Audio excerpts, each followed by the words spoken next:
오늘 하나님이 우리에게 주신 말씀은 어제에 이어서 오늘은 사도행전 1장을 시작합니다. 사도행전 1장 1절부터 5절까지 신약 186쪽에 있습니다. 사도행전 1장 1절부터 5절까지 교독합니다. 데오빌로여, 내가 먼저 쓴 글에는 무릇 예수께서 행하시며 가르치시기를 시작하심부터 그가 택하신 사도들에게 성령으로 명하시고 승천하신 날까지의 일을 기록하였노라. 그가 고난받으신 후에 또한 그들에게 확실한 많은 증거로 친히 살아계심을 나타내사 40일 동안 그들에게 보이시며 하나님 나라의 일을 말씀하시니라. 사도와 함께 모이사 그들에게 분부하여 이르시되 예루살렘을 떠나지 말고 내게서 들은 바 아버지께서 약속하신 것을 기다리라. 다 함께요. 요한은 물로 세례를 베풀었으나 너희는 몇 날이 못되어 성령으로 세례를 받으리라 하셨느니라. 아멘. 오늘 또 실시간 유튜브를 통해서 선한 이웃의 기도의 향연 속에 새벽을 깨우는 우리 성도님들 모두에게 여호와 샬롬 하나님의 지키시는 평강과 풍성한 은혜를 축복합니다. 성령 세례를 받으라. 성령 세례를 받으리라고 말씀하십니다. 신약성경 마태, 마가, 누가, 요한복음, 사복음서에 이 사복음서와 서신서를 연결하는 다리 역할을 하는 사도들의 행적인 사도행전은 누가복음을 기록한 의사 누가에 의해서 함께 기록된 한 묶음이었으나 주후 2세기 이후에 각 그 내용의 독자성으로 분리수록하고 있습니다.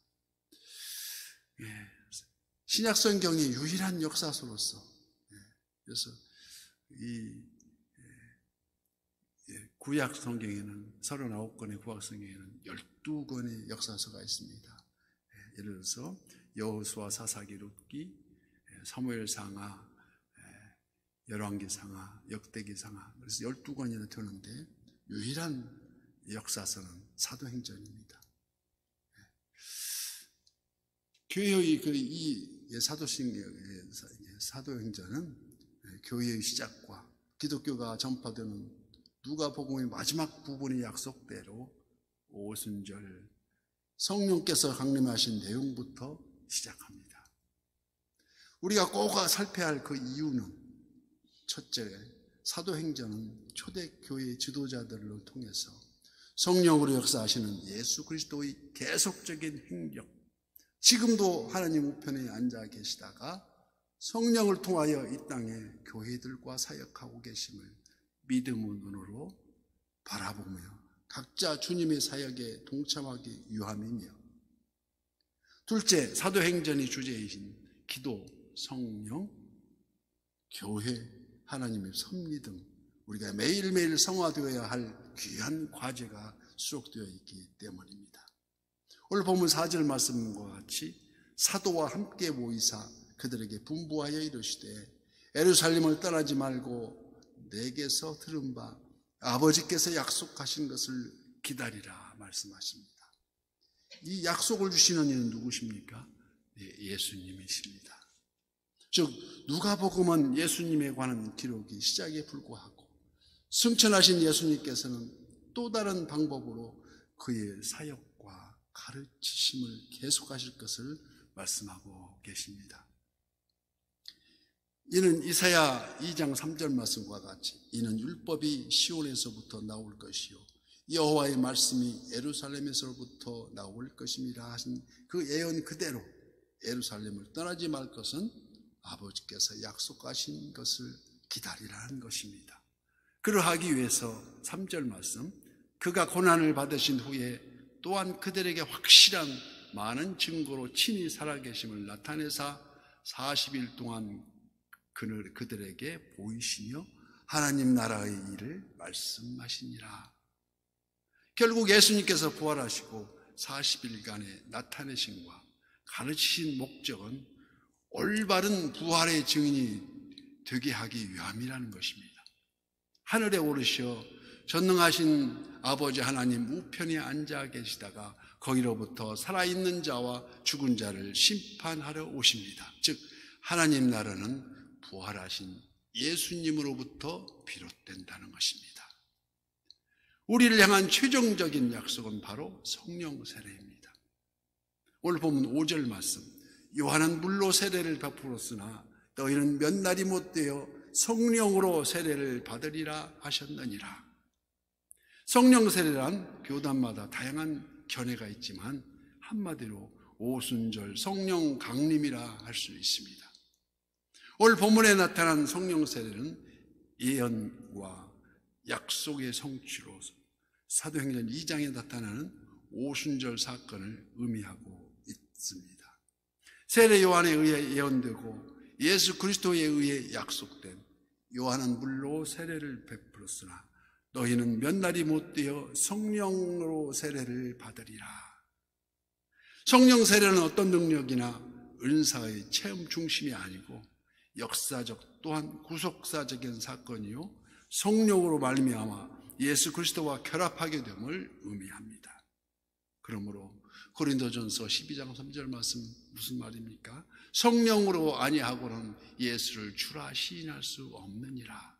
성령의 마음이 임치심을 받아야 예수님을 주여 하고 부르실 수 있다는 것입니다.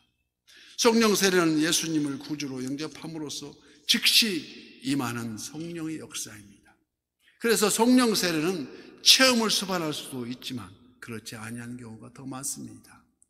성령 충만한 성령 세례를 받은 자가 성령에 전적으로 사로잡히는 상태로 반복하는 경우도 있지만 그렇지 않은 경우도 있다는 것입니다. 그러나 절대적 요건이 아니므로 성령 충만의 증거는 삶의 현장에서 나타나는 거룩과 순종입니다.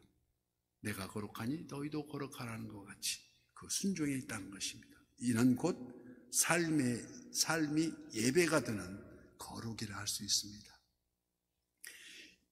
우리는 이를 동화 속에서도 교훈을 찾을 수 있습니다. 어떤 동화냐면 엄마 청개구리가 세상을 떠날 때가 되어서 아들 청개구리들을 다 모아놓고 자신의 무덤에 유언을 남깁니다. 엄마 말에 정반대로 행동하는 이 아들들에게 내가 죽으면 산에다 묻지 말고 물가에다가 묻으렴. 그 결과 어떻게 됐습니까? 비만 오면 우리 엄마 무덤 떠내려간다고 개굴 울어댑니다. 이번에 저도 시골 가서 잠을 자는데 어찌나 시끄럽게 개구리가 울던지 옛날 생각이 간절했습니다. 천하에 말 안 듣는 아들 청개구리도 엄마 개구리 마지막 유언은 그대로 지켰습니다. 왜 그랬을까요? 그것은 엄마의 마지막 부탁이었기 때문이 아니겠습니까? 끝내 아들 청개구리 단 한 번의 순종이 비운의 결과를 남겼듯이 삶이 예배가 되는 다시는 아들 청개구리가 되지 않는 내가 거룩하니 너희도 거룩하라 하신 그 주님 말씀대로 거룩이 되시기를 예수님 이름으로 축복합니다.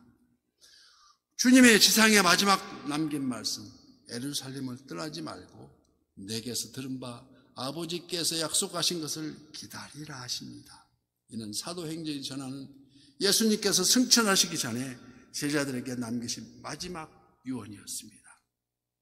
만약 청개구리처럼 다른 말씀들은 별로 관심을 가지지 않았을지라도 여기 남기신 마지막 부탁은 각별히 순종해야 될 줄 믿습니다.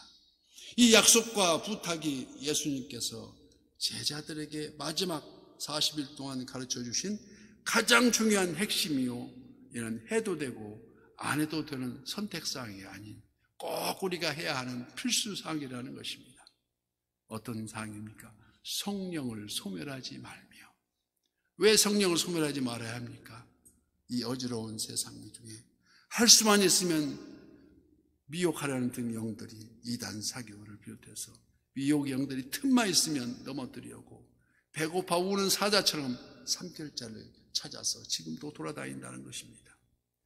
이를 대비하여 사도 바울은 데살로니가 교회의 이교적인 배경에도 흔들리지 않기를 말씀하여 이르시되 삼가 누구든지 악으로 악을 갚지 말고 서로 대하든지 모든 사람을 대하든지 항상 선을 따르라 말씀하십니다.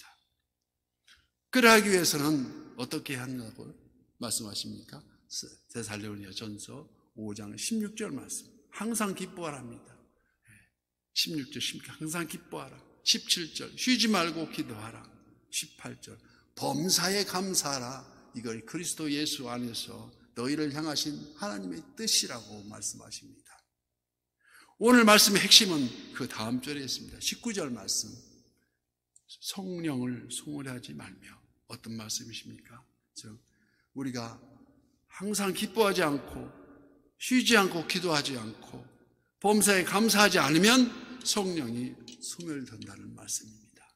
그래서 항상 슬퍼도 기뻐해야 됩니까? 맞습니다. 하나님이 주시는 슬픔도 기쁨이 있으니까 기뻐해야 된답니다. 그래서 우리가 성령이 소멸된다는 말씀을 잘 기억하고 성령을 소멸하지 말며 지금도 하나님 우편에 앉아 계시다가 성령으로 역사하시는 기쁨과 기도와 감사가 넘치는 선한 이웃의 모든 지체가 되시기를, 그리고 내일 우리 주님의 날 예비하는 오늘이 되시기를 예수님 이름으로 축복합니다.